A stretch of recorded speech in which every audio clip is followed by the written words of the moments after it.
Hey guys, Kaio here, and I'm coming at you today with 10 tips and tricks to help you out in GTFO the game, from A1 and beyond. For my first tip, I'd like to point out a portion of gameplay that if you've already jumped in, you probably already know about. For those of you who don't, however, there's these things called sleepers in the game. These guys have 4 stages of awareness, and there's multiple different types. The first stage being the most obvious, which is basically sleeping. They are snoring, which sounds like clicking noise when you open up a door or if you're in the general vicinity of one. The second stage is what I like to call shining, glowing. And at this point, depending on how far you are actually from the target, you're going to want to stop moving. If you don't, you're going to push the sleeper into stage 3, or what I call the pulsing or beating stage, whatever takes your fancy. When these guys are pulsing, do not move. Do not breathe. Don't even blink. Don't blink. Don't even blink. Blink and you're dead. You can move your mouse, however, and not alert them. Final stage is the angry stage. I call them angry boys. These guys are pissed.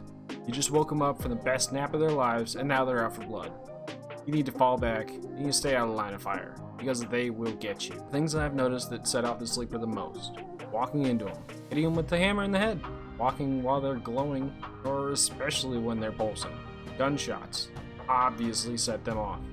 Then hitting the ground with your hammer when you're next to them. I've seen it when it doesn't happen, but most of the time it does. Also, if you kill one very close to another one, they'll occasionally go straight into the angry boy stage. The distance there needs to be between them seems to vary for whether it'll actually set off the other ones or not. I'm not 100% positive what the distance is exactly. It may be 10 meters, it could be 3 meters, it could be 5 meters. It tends to change, or at least it feels like it changes on each sleeper. So be careful, and after you've played the game a little bit, you'll have found out, to you, the best distance to keep away from them. Tip number 2. You can kill most regular sleepers with just a single fully charged melee hit, to the head or the butt. You may need to occasionally 2-tap them, however, so I recommend every time after you're done with your first hammer strike, fully charged one, charge it immediately after. That way, if you need to, you can hit him again immediately. If not, you can always right-click to cancel the attack, which performs a shove.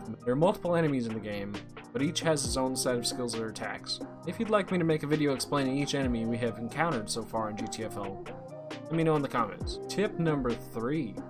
When a sleeper goes red, they're about to let out a scream. If the screen goes off, almost every time, everything in the immediate room gets alerted and awoken. They all go into angry boy stage. Now, if you kill him with a fully charged melee hit before the scream, or if you hit him with a shove, which is the right mouse button, you can either kill him or stun him respectively, and have a moment to recover before you get into another fight, or before you move on to the next batch of sleepers. Be aware that for every shove, you have to be real close to the sleeper that you're shoving. The shove also cancels your melee attack if you or your teammate are not ready or in position. It's also undetectable by sleepers unless you push them. Tip number 4. You kill a sleeper when other sleepers are nearby in their sleeping stages. Most times, they will not wake or even pulse. However, be real careful when the sleepers surrounding you are in glowing stage, as they nearly always set into the pulsing or angry boy stage immediately. Tip number 5. All enemies go through the path of least resistance. That means there are multiple doors between you and the sleepers. They will find the shortest route to you, and they will get there any way they can. This holds most true when either you've set off a scout by accident or are attempting to shut down an alarm at a door. Knowing where they're going to come will make it much easier to predict the path your enemies will take, to help you set up accordingly for when those attacks do come. Tip number 6. All sleepers with pustules or boils on their heads, like this one, are ranged attackers. These guys shoot a small beam of light that will damage you a little.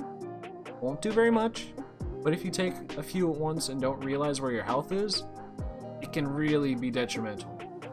It can take you out a lot faster than you think, so be aware of where these shots are coming from. Now, all the sleepers with teeth, like this guy, these are melee attackers, but beware. They also have really long tongues that curl around corners and through gaps that you wouldn't think it was possible. They will hit you around a corner if you are trying to stand around This brings me to tip 7. You'll be able to tell when one of them is going to use their tongue on top of the body they have, or the head, whichever they currently have, will glow red. They'll stop moving for a moment. The moment they start to glow red, you need to make a decision. You'll either need to stay where you're at, dodge, or run away. Staying where you're at's not a bad idea if there's only one or two, as you can shoot it a couple of times and it will stun it. It will knock it back out of its animation most times. If you do not shoot it enough, it will still hit you with its tongue and it will run at you immediately afterwards. Dodging is a lot harder. This is something that I would recommend using against the ranged attacks much more than I would recommend using against the melee attackers. If you're close to one of the sleepers and you're trying to dodge out of the way, you're probably going to get hit anyway. Their tongues are very flexible and really long. Running away is probably the best idea that you have. If you're not ready to shoot the sleeper, you're not in position, and you don't have any idea where they're at, you should probably run. You can use your mouse, dodge back and forth, just go in a zigzag pattern. Generally, if you are moving at the moment that their tongue comes out and moving in a direction that the tongue is not going, most times you can avoid it. Tip number 8, falling damage hurts. It's not as bad as you've heard though. It does seem to increase the higher you fall from. And as you can see here, even from this height, I only take 18% damage.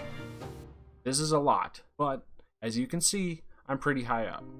Probably 15 to 20 feet or so. I believe it probably increases with every, probably yard or foot that you're off the ground past a certain point. I don't believe that I have seen any less than, 8 damage. However, I really do not know what the minimum damage you can take from falling is in this game. 18 damage is the highest that I have currently seen, and I don't really wish to see any higher. However, if you jump off of a platform, you will take more damage than if you were to simply fall. Tip number 9. I'm not sure why, but there have been many experienced and inexperienced players I've met don't know anything about the strafing mechanism in GTFO. If you didn't know, you can strafe back and forth from side to side or backwards at any time you like, just as you can run forward.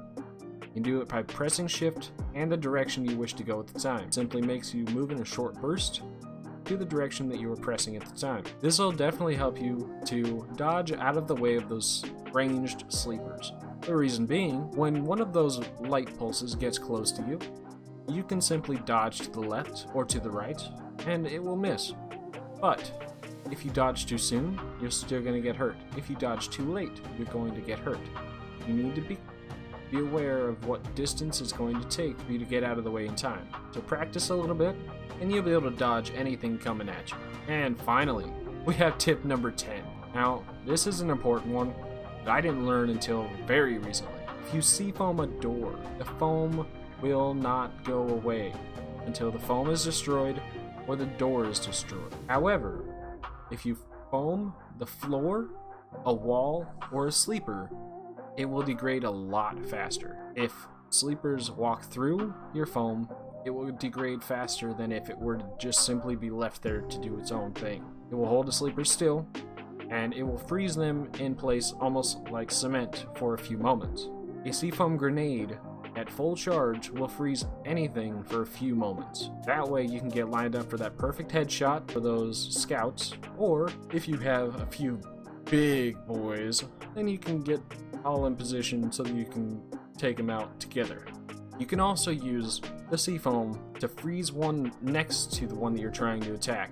That way they don't wake up while you're taking out the one next to it. And that's going to be it for me today, guys. Thank you so much for watching. I really hope you liked it. If you did, hit that like button. If you really want to see some more, hit that sub button, and I'll see you guys in the next one.